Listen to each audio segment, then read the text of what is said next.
সচিবালয়ে আগুনের ঘটনাকে সাবোটাজ বা পরিকল্পিত বিবেচনা করেই তদন্তের পরামর্শ দিলেন বিশেষজ্ঞরা। আগুন লাগার সময়, ধরন আর প্রেক্ষাপট বিশ্লেষণ করেই এমন সন্দেহ করছেন ফায়ার সার্ভিসের কয়েকজন সাবেক কর্মকর্তা। তারা বলছেন, আগুন নেভানোর কাজে বাহিনীগুলোর সমন্বয়হীনতা ছিল স্পষ্ট।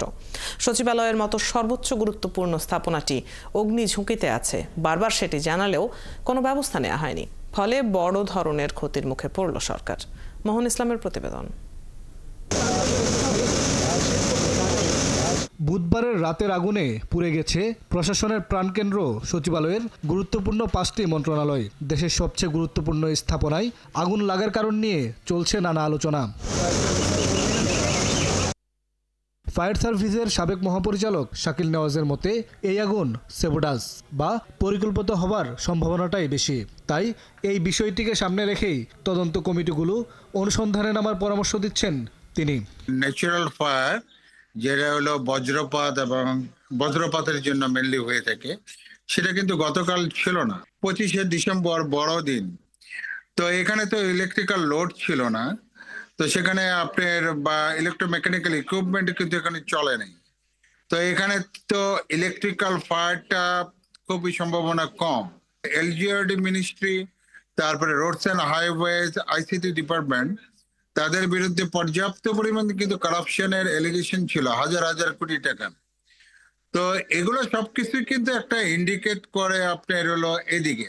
রিমোট কন্ট্রোলের মাধ্যমে ড্রোন ব্যবহার করে এমন আগুন লাগানো সম্ভব কিনা সেটি খতিয়ে দেখার পরামর্শ দিচ্ছেন আরেক সাবেক মহাপরিচালক। ওখানে মানুষ না থাকলে ওখানে তো সিগারেট খাওয়ার কোনো কথা নাই। ঠিক ওই শর্ট সার্কিটের কাছে যখন আসে তখন সেটা পরিকল্পিত, তার সাথে কি অন্য কোনো রিমোট কন্ট্রোলের সংযোগ আছে, কিংবা তারের যে নর্মাল সেটআপ আছে সেখানে কোনো ব্যাঘাত হয়েছে, তো এগুলো তদন্তের বিষয়। পরিকল্পিত বা দুর্ঘটনা যাই হোক না কেন, সচিবালয়ের ভেতরেই যদি আগুন নেভানোর জন্য যথেষ্ট ব্যবস্থা থাকতো তাহলে ক্ষতিটা কম হতো। এরকম একটা প্রতিষ্ঠানে যে ধরনের ফায়ার ফাইটিং সিস্টেম বা ফায়ার সেফটি সিস্টেম থাকার উচিত ছিল, সেটা কিছুই নাই, যেটা এখন শুধু পুরো ওয়ার্ল্ডে না, বাংলাদেশেও এটা আছে। আগুন নেভানোর ক্ষেত্রে কয়েকটি বাহিনী সমন্বয় করেই কাজ করে থাকে, কিন্তু বুধবার রাতে বাহিনীগুলোর মধ্যে সমন্বয়হীনতা ছিল স্পষ্ট।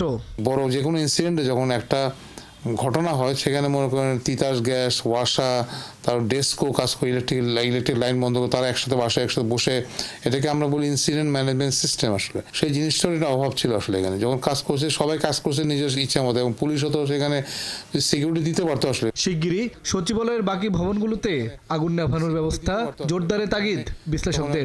এই ট্রাকটা মনে করেছে হয়তো মোহন ইসলাম, 71, সেও দেখছে ঢাকা। বড় একটা কিছু হচ্ছে।